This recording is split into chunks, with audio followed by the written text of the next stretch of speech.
Do we need more women in the boardroom the same way we need more white sprinters in the 100 metres?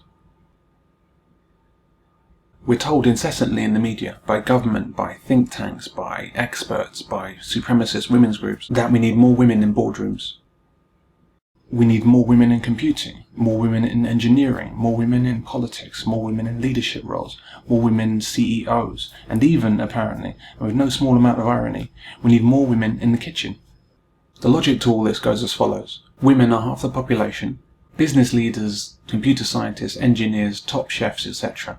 are less than 50% women. Therefore, women are being discriminated against, and something must be done to redress the imbalance. And that really is the extent of the logic being employed by women's groups such as the Fawcett Society. Women's choices are ignored, men's merit is ignored, the numbers add up to oppression as far as they're concerned. So let's apply this feminine logic to another area where men predominate, the prison population.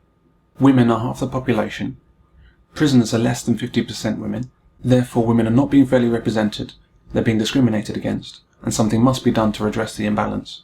Can you see the problem that the Fawcett Society ignores? There are not more men in prison than women, simply because they're men. There are more men in prison than women, because men commit more of the crimes that are punishable by prison sentences than women. In other words, criminal men make themselves more eligible for prison than women, in the same way that talented and hard-working men make themselves more eligible for the boardroom than women. It's because of the choices they make and the things that they do. Be it good, be it bad, or be it ugly, men choose it more than women, and so men get it more than women. It's not rocket science. Why do men commit a higher proportion of more serious crimes than women? It's because of men's nature and men's nurture.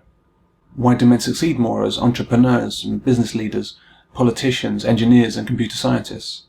It's because of men's nature and men's nurture. For a great many years, women with the experience, ability and preparedness to work hard have made it to the board. I mean, they've already been favoured over men. The idea that they're being kept down by men is quite absurd. Now what if women's groups, such as the Fawcett Society, were to campaign for a quota for women in prison, the same way they insist on a quota for women in boardrooms? After all, if the women aren't there in prison, in the same numbers as men, well, there must be discrimination, right? And it would make sense for the Fawcett Society to support such a campaign. It's no more intellectually backward than any of their other campaigns where they want to have more representation for women everywhere. But they actually campaign for the opposite, for alternative punishments for women than prison. Prison is apparently wrong for women, and they shouldn't be there. But of course the boardroom is right. Female supremacy doesn't get any clearer than this, and we need to understand that this is what women's groups are about. So you're saying the glass ceiling expression, do you think that that's falling out of favour and to be replaced with a pipeline? It is, and I think the reason the glass ceiling has fallen out of favour is that feminists increasingly realised that if they were to make progress with getting more women into the boardroom, they had to make themselves more acceptable to the existing men on those boards. Now the problem they faced was that those men on the boards knew damn well that there was no glass ceiling, so they had to come up with a new argument, and the argument they've invented as they always do, is that there are a whole host of issues that keep women from the boardroom. So they'll talk, for example, about women's need for role models. And you have to ask yourself, if these are dynamic leaders, these women, why do they need role models? And where will the role models come from exactly? It is just crazy. If it makes sense for women's groups to demand that there should be more female engineers or more women in computing, or 40% of company boards should be women, simply because they decide it should be so.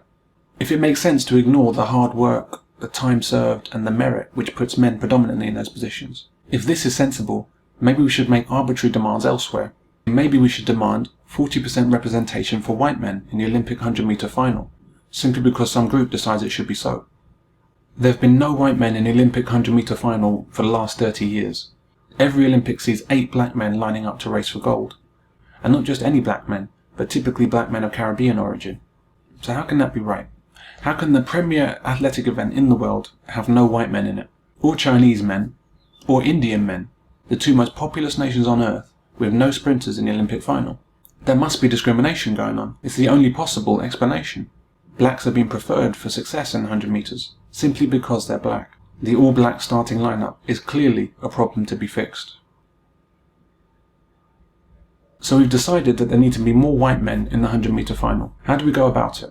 Well, for a start, we could say that there's obviously a glass ceiling for white sprinters. Black sprinters are making white sprinters slow, somehow, in some way. Maybe that voodoo blacks are into or something. Sprinting is an all-black club, and it's freezing white sprinters out. We need to spend more money, we need to advertise, we need to legislate, and help white sprinters to realise that speed is all in the mind, and if they could just fight through the prejudice, they too could be Usain Bolt. We could say that simply having some whites in the final would make the event better somehow, better groomed, more colourful, it would smell better, definitely be less aggressive. Whites would bring a special kind of running to the event, a smarter, more efficient style of running, unique to whites, that would be more popular with spectators, rather than all these blacks who all look alike and run alike and eat too much fried chicken. If it's too much testosterone in the boardroom, maybe it's too much melanin in the 100 metres. If the future of computing is too important to be left to men, then surely the future of the 100 metres is too important to be left to blacks. We can believe all that, right? That the only reason that white sprinters aren't in the Olympic final is because blacks want to keep them out of it. It's not that these certain few black athletes run the 100 metres in the fastest time, and so they deserve to make it into the final. No, it's because white sprinters are oppressed. That makes sense, right? The 100 metres is not an event about colour. It's an event about speed. It's not an event for black men, it's an event for fast men. And if those few particularly fast men are typically Caribbean black, so be it. Any white athlete considering a career in the 100 metres looks at the times he needs to run in order to compete. He doesn't look at the colour or race or country of his fellow competitors. That's not relevant to his decision. He looks at the qualifying times that are run, and he compares those times to his own. If he can run fast enough, he can compete. If he can't, he chooses another event. And funnily enough, that's the same process that any black sprinter goes through. If some group insisted that at least 3 of the finalists had to be white, how would we make that happen? Well, it's not rocket science. We'd have to take 3 faster athletes off and put 3 slower ones in their place. So the only way to make an arbitrary quota like that work would be to hurt the 100 metres, to hurt 3 worthy athletes, and to make a mockery of 3 white men who know they have no business being in that final. Everybody loses, yet this sort of action is what women say they want for our boardrooms. Apparently Britain needs more engineers, and those engineers should be female. If Britain needs more engineers, and those people coming forward are mostly men, then we should be grateful for that, and we should cultivate that. Not blame those men for their ability, or criticise them for a problem that doesn't exist. If we want more engineers, we need to encourage those with engineering aptitude. If those happen to be boys mainly, and they are boys mainly, then so be it. White men and Caribbean black men are different. Men and women are different. Women don't generally choose careers in engineering, the same way that white athletes don't generally choose to run the 100 metres. It's because they can't do it as well as the competition. It's not discrimination on any basis other than ability. Many people, too many people, like to believe that the differences between men and women stop as if by magic at the brainstem, as if our bodies are entirely different, but our brains are entirely the same. They're certainly not the same, as copious amounts of data make plain. Certainly, first of all, the way that the right-left hemispheres connect up in men and women is strikingly different. The principal difference, though, and this is an astonishing finding, there are order of magnitude differences between IQ-related grey and white matter. The white matter is that's basically from the myelin sheaths on nerves. These are long nerve connections. So it's a connective tissue between different nerve centres. We know that there's something like a 10-fold difference in favour of females in that sort of brain tissue in brains. Conversely, in terms of the grey matter, which are actually the nerve cells themselves, so it's tissue mainly composed of nerve bodies, we know there's roughly an order of magnitude 10-fold difference in favour of males.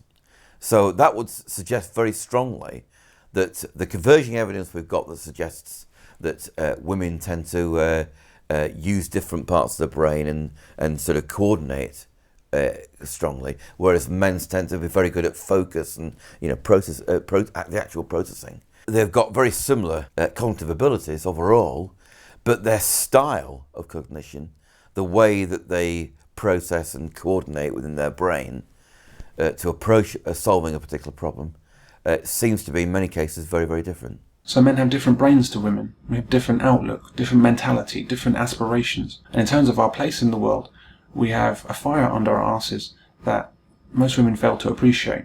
See, we women don't have to make ourselves up. Because of our biology, we create life, we bring life into this earth.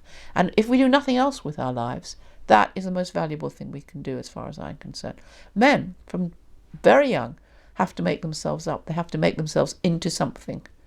They can't just do nothing. It just doesn't happen for them. So I think in a way, biologically, women are very much more advantaged than men. And I don't think anybody ever thinks like that. And so when you say to a little boy, what are you going to be? He's got to be, an airline pilot or an astronaut or in the Navy or a boxer or something. You ask a little girl, an awful lot of little girls will very happily say, I'm going to have children and be married. Even now, little girls will say that. Even now, I mean, for all the brainwashing that's gone on, what are little girls playing with? Barbie dolls and kitchens and, my children, my grandchildren, they do that.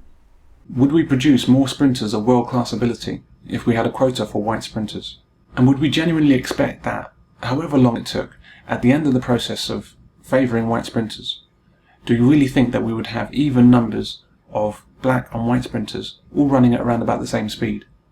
The fastest sprinters rise to the top by themselves, not by quota. And so do the best people to run our companies, and the best people to be engineers, and the best people to do X, Y, and Z. Let's listen to what female supremacy sounds like. We must have more whites in the 100 metres. Why? The 100 metres will be run better with a fairer balance of whites and blacks, avoiding ghetto culture and low intellect. Are you saying that there's a problem with the 100 metres as it is today? Yes, there are too many blacks in it. Oh no, you didn't. What's the problem with that? They proved themselves the fastest against the clock. That's not it at all. They're only there because of the all-black club. It's not easy being a white athlete amongst all those blacks. Moreover, there's a growing body of evidence, largely drawn from spectators, that having more white sprinters makes a positive difference to the quality of sprinting. Really? Like what? You know what I mean, you know how blacks are. They're too impulsive, too many false starts. Plus you have drug taking and criminality. That would reduce if you had more white sprinters. So is the 100 metres as it is unfair to white athletes? Of course it is. Why else are there no white sprinters in the 100 metre final? Well, because they don't run fast enough against the clock. That's bullshit. White sprinters are capable of running every bit as fast as black sprinters. Then why don't they? Well, there's a pipeline problem. We're not getting to these white athletes early enough and encouraging them to run faster. They've been subject to systematic discrimination, so they don't believe in themselves, and this holds back their speed. We need special programs and funding to target white children early. Then we'd have more white men in the sport, and we could finally clear the starting lineup of all these blacks. It's better for everybody, and it will enhance white power. But any white athlete can do well in 100 metres if you can run fast enough. Yes, but whites see all those blacks and are discouraged from even trying. And there's racism. What's the solution to these problems that are holding white sprinters back? For a start, speed is overrated. It doesn't matter how fast white sprinters run relative to black sprinters. We need more whites in the final, and that's it. We need whites in the final to achieve diversity and fairness, regardless of their sprint speeds. We must redress the current racial imbalance that exists. But why should there be a racial balance in the 100 metres? Whoever runs fastest makes it into the final. Isn't that equal opportunity? If there are no white men in the final, it's discrimination pure and simple. We don't want to see yet another Olympic final with an all-black lineup. This travesty has to end, and we need more white men in there to improve the event. We've now moved to a place where it's unacceptable to have the presence of whites absent from the 100 metres. Evidence shows a direct link between a faster event and more white involvement. What evidence? Damn, is that the time? Gotta rush. With all this focus on women, we need to wake up and smell the coffee. Feminism is about giving an unfair advantage to women in order to counter non-existent discrimination. That means it's favouritism, forever, and that therefore means it's about supremacy.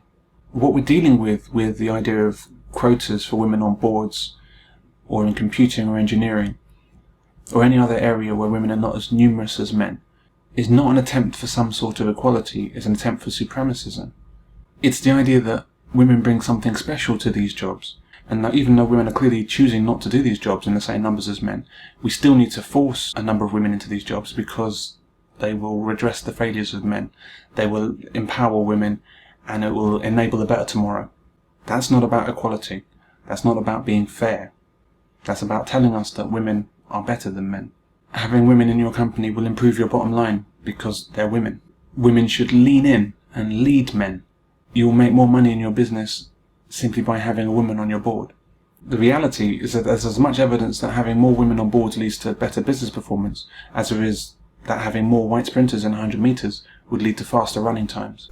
Feminists always claim, or have claimed for a great many years, that there's a positive relationship between increased women's representation on boards and corporate performance. And well, I've spent a lot of time in the last 3 years challenging various supporters of more women in the boardroom to provide this evidence. And whenever they point me to studies, those studies always show the same thing. They always show that there might be a correlation between more women on board and corporate performance, but they don't show causation. It would be a little bit like pointing out that very rich men tend to marry very beautiful young women. And it would be like claiming that those young women make those men rich. I mean, that's basically the line of argument they have, and it's utterly absurd. I think it's probably true that the best female executives are drawn to the most profitable companies because those companies can afford the best packages. But it's simply a modern echo of the traditional attraction that women feel for rich men and for wealth. There have in the last year or two been 2 independent studies published which show a relationship between increasing women on boards and corporate performance. One was a study conducted by Ken Ahern and Amy Dietmar of the University of Michigan, and the other one was one prepared for a paper prepared for the Deutsche Bundesbank. And both studies showed a negative relationship between increasing women on boards and corporate performance.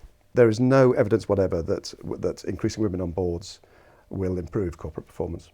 Many people struggle with the idea that feminism is a cover for female supremacy. It's a bit like the velvet glove over a steel fist. People look at the dictionary definition of feminism and see the lovely word equality, but they don't see the heavy boot of female empowerment, at least not until they've been squashed by it. The dictionary definition of feminism is a work of fiction. Feminism is legitimately about equality for women in the same way that Tony Soprano is legitimately a waste management consultant. And just like other forms of organised crime, feminism is parasitic in nature, and it makes demands of men and the rest of society. We are required to do things for women rather than women doing things for themselves. For example, demanding a quota for women on boards when more suitably qualified men are more available than women.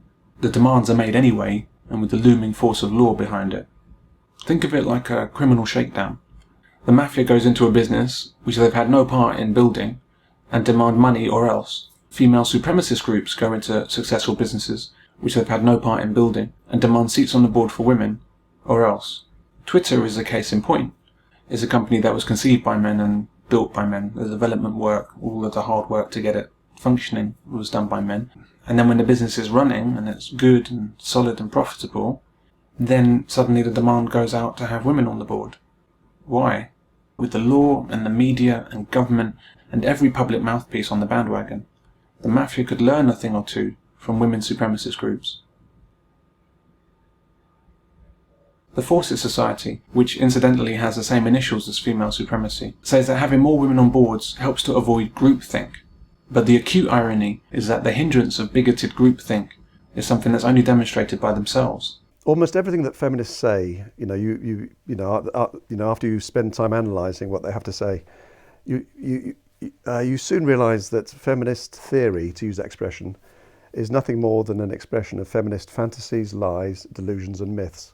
Appearances can be deceptive, especially if you have imagined grievances, as women's groups demonstrably do.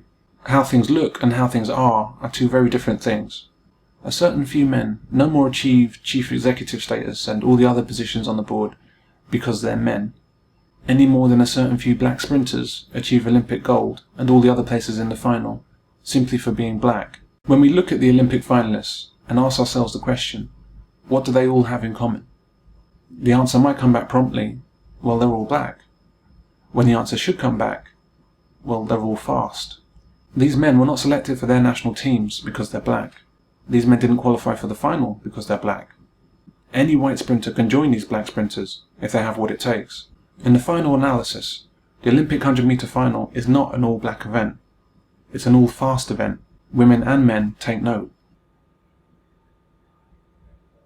A recurring theme with men is that men are in lockstep with what women think, or with what any group claiming to speak for women say that women think, no matter how unsupportable, unmerited it is. We want more women in all these things because women say that they want women in all these things. even if those women aren't there, even if they choose not to be there, even if they're not interested in being there, even if they're not qualified to be there, picking diversity over talent has to be a losing proposition. Given that kind of equality of opportunity, it doesn't follow that you're going to get a completely identical equality of outcome. If it's the case that men are more competitive, they're more willing to sacrifice various other aspects of their life in order to get more money and status, and they're willing to take more risks, for example, take on more hazardous jobs and get paid more as a result. If that's the case, even if you have perfect equality of opportunity, you still wouldn't expect identity either in the kinds of jobs that men and women choose to do, or given that different jobs get paid different amounts, you wouldn't expect equality, complete identity in income either in terms of how much, how unpleasant the job is such that you get rewarded more, and how much energy you have to put into climbing the greasy pole. You can't use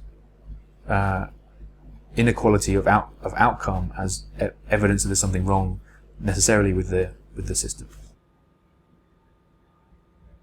Do we need a quota for white men in the Olympic 100-metre final because white men aren't there?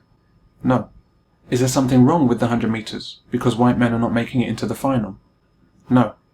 Will forcing white men into the final, by hook or by crook, improve the event? Will 100-metre times reduce? No. We don't need more women in computing or engineering or in the boardroom, any more than we need more white sprinters. Those women that can do it, good luck to them. Those white sprinters that can do it, good luck to them. But women's groups aren't suggesting that more women on boards means that more women will get to do the jobs that are more commonly done by men. What they're suggesting is that more women on boards will improve these jobs, simply because they're women. It's equivalent to thinking that more white men in 100 metres will improve world record times, simply because they're white. To think that more women will somehow improve these functions, simply for being women, is, to put it charitably, wishful, but it's more accurately described for what it is: supremacist. It's nonsense in its purest form, yet it seems irresistible to our national governments and to the European Union and to the United Nations, etc. And why is this nonsense so powerful? Well, that's easy. It's because there's nothing that men won't do to redress a grievance that women claim exists. Any grievance, real or imagined, from banknotes to boardrooms, forever.